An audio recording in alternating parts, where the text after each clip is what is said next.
চট্টগ্রাম বিশ্ববিদ্যালয়ের গিরিপথ হয়ে বয়ে আসা নালার পানিকে ব্যবহার করে অভিনব কৌশলে চলছে গাছ পাচারের চেষ্টা। শীতের শেষের দিকে নালায় স্রোতের পানি না থাকায় জড়ো করা হয় পানি, এরপর গাছের গুঁড়ি ফেলে তা পাচার করা হয়।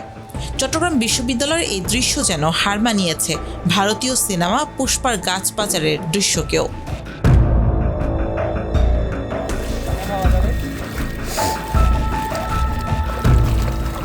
4 ফেব্রুয়ারি সন্ধ্যায় বিশ্ববিদ্যালয়ের বোটানিক্যাল গার্ডেন সংলগ্ন পাহাড়ি ছড়া হয়ে ভেসে আসে 76টি গাছের টুকরো।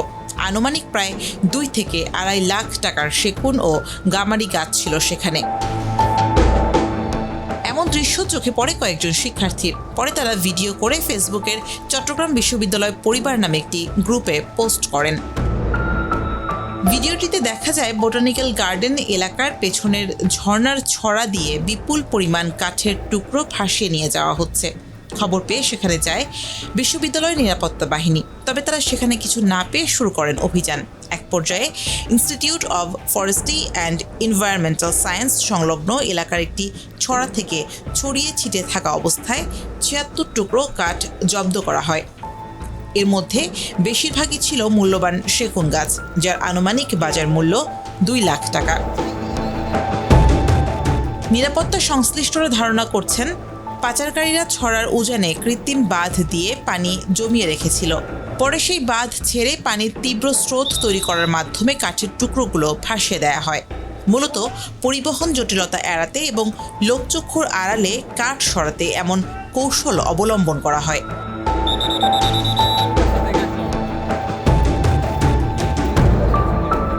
আমরা এখানে এসে দেখলাম যে বিভিন্ন প্রকারের প্রায় 74টি গাছের টুকরা রয়েছে, যার আনুমানিক বাজার মূল্য প্রায় 2 লক্ষ টাকার মতো আমরা ধারণা করতেছি। আসলে এটা সঠিক বলা যাবে না। আমরা আসলে গাছ এখানে পাচার হয়েছে মর্মে কিন্তু আমরা আসলে সামনের দিকে এগোতে থাকি। প্রায় 2 কিলোমিটার আমরা আসলে ঝিরি দিয়ে হেঁটে এসেছি। আর আরেকটি কথা বলি রাখি, ঝিরি পথটা হলো একেবারে বিশ্ববিদ্যালয়ের একদম লাস্ট ইয়াতে অবস্থিত হওয়াতে কারণে বিশ্ববিদ্যালয়ের যে মূল পয়েন্ট দিয়ে গাছগুলো আসলে বের করা কোনোভাবে পসিবল না, যেহেতু আমাদের প্রত্যেকটা গেটেই কিন্তু আমাদের নিরাপত্তা জোরদার করা আছে।